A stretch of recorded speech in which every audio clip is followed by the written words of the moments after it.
মুসলম বিজয়, মুসলম গতি বিজয়।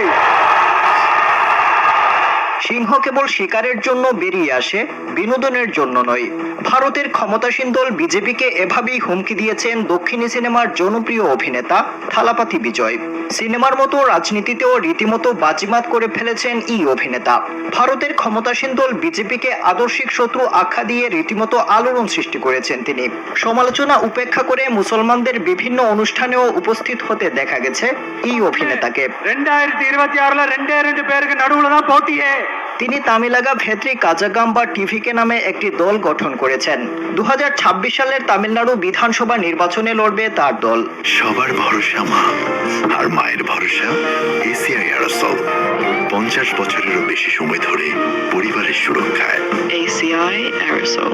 ইতিহাসের সমান্তরাল চিত্র তুলে ধরে এবং আঞ্চলিক গর্বকে জাগিয়ে তুলে নিজের দলকে তামিলনাড়ুর রাজনৈতিক বিকল্প হিসেবে উপস্থাপন করেছেন বিজয়। சட்டமன்ற தேர்தலில் யாருக்கு ஓட்டு போடணும், எப்படிப்பட்ட ஆட்சி। ভারতীয় গণমাধ্যম জানিয়েছে, দলের দ্বিতীয় রাজ্য সম্মেলনে বক্তৃতা দেওয়ার সময় অভিনেতা ও রাজনীতিবিদ থালাপাতি বিজয় টিভিকের প্রতি সমর্থন আদায়ে প্রতীকবাদ, তীক্ষ্ণ রাজনৈতিক বার্তা এবং আবেগপূর্ণ আবেদন ব্যবহার করেছেন।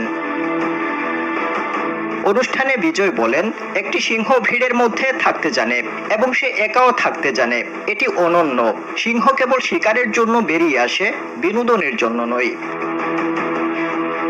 তিনি আরও বলেন, গুজব রটেছে যে টিভিকে বিজেপির সাথে হাত মেলাচ্ছে। আমরা বিজেপির সাথে জোট করছি না। আমাদের দল কোনো ধর্মের বিরুদ্ধে নয়। আমাদের দল জনগণের দল। তামিলনাড়ুর মানুষ বিজেপিকে প্রত্যাখ্যান করবে। জনসভা এবং নৈতিক স্পষ্টতার উপর ভিত্তি করে 2026 সালের বিধানসভা নির্বাচনের আগে টিভিকে একটি বিঘ্নকারী শক্তি হিসেবে চিত্রিত করেছেন বিজয়। বিশাল জনসভায় তার ভাষণকে টিভিকের মোড় ঘুরিয়ে দেওয়া ভাষণ হিসেবে দেখছেন বিশ্লেষকরা।